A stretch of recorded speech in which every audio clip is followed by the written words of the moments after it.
For decades, a shadow war has been simmering in the Middle East. While tonight, we're going to watch it explode. We're going to break down the anatomy of a future war, a scenario so realistic it could redraw the entire map of global power. February 28, 2026. This is the day it all changes. The day the shadow war finally ends and the real war begins. Imagine the night sky over the Middle East, but it's not lit up by city lights. No, it's lit up by the fire of ballistic missiles. So, how does it all kick off? Well, it doesn't start with a border skirmish or some small incident. No, it begins with a massive, coordinated decapitation strike. Think about that term. It's a precision attack designed to do one thing: wipe out Iran's entire political and military leadership in one single overwhelming blow. And we're not just talking about hitting military bases or suspected nuclear sites. This was personal. The strike zeroed in on the supreme leader's own compound right in Tehran, and they timed it perfectly, targeting a high-level security meeting that was happening at that exact moment. And just like that, in a matter of minutes, the core of Iran's leadership, gone. The supreme leader, the army chief, the defense minister, senior IRGC commanders, we're talking about an entire generation of the revolutionary state, just vaporized. So, you have to be asking, how on earth did we get here? An attack this big, it just doesn't happen out of the blue.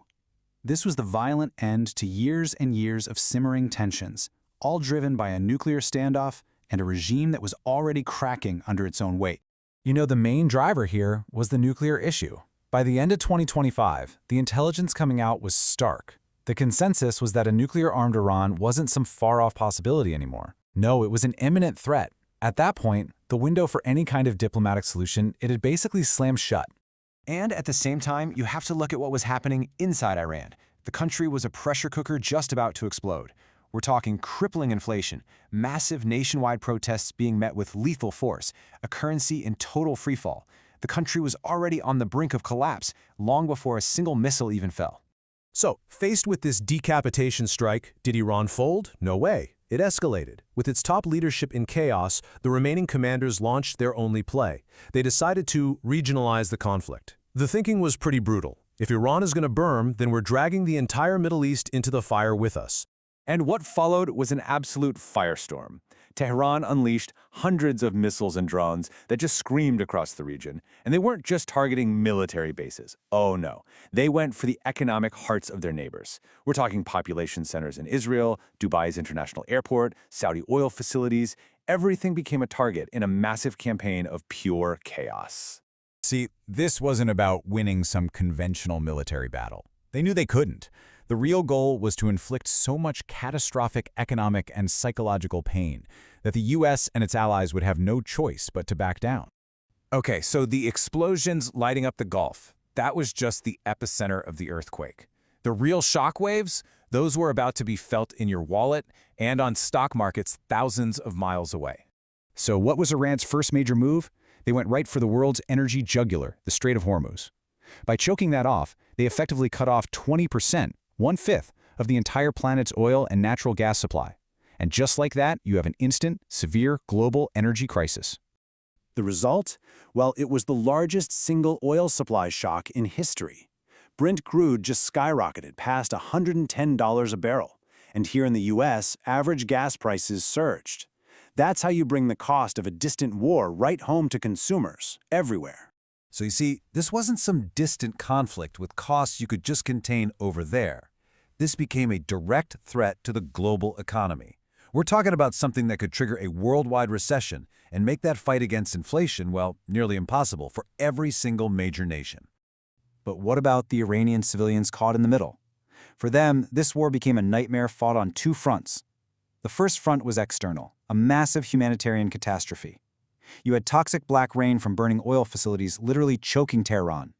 Attacks on infrastructure meant critical shortages of clean water, food, and medicine. And the second front? That was a war against the truth itself. The regime basically hit a kill switch on the internet, plunging the entire nation into an information abyss. Connectivity dropped to almost zero. Think about that. 80 million people, completely sealed off from the rest of the world and from each other. And under the cover of that digital darkness, the regime began to wage war on its own people, Security checkpoints popped up everywhere. People were being arrested for just filming the destruction with their phones. And then came the chilling warning: any protester would be treated as an enemy combatant.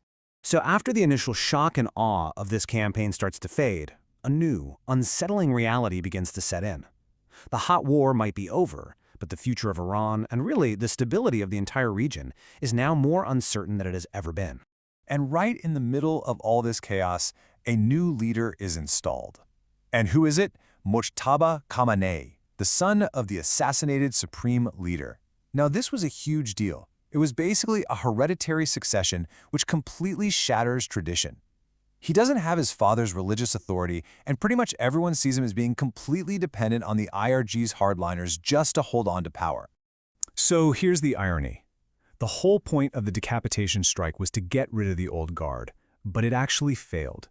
In fact, it did the opposite. It consolidated their power.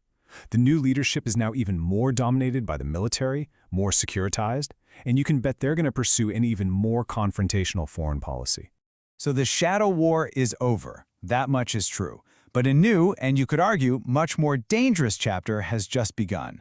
The old order was completely shattered, but the new one, that's still being written. And so the whole world is left to wonder, what kind of Iran is going to emerge from all this rubble? And, maybe more importantly, what will the consequences be for all of us?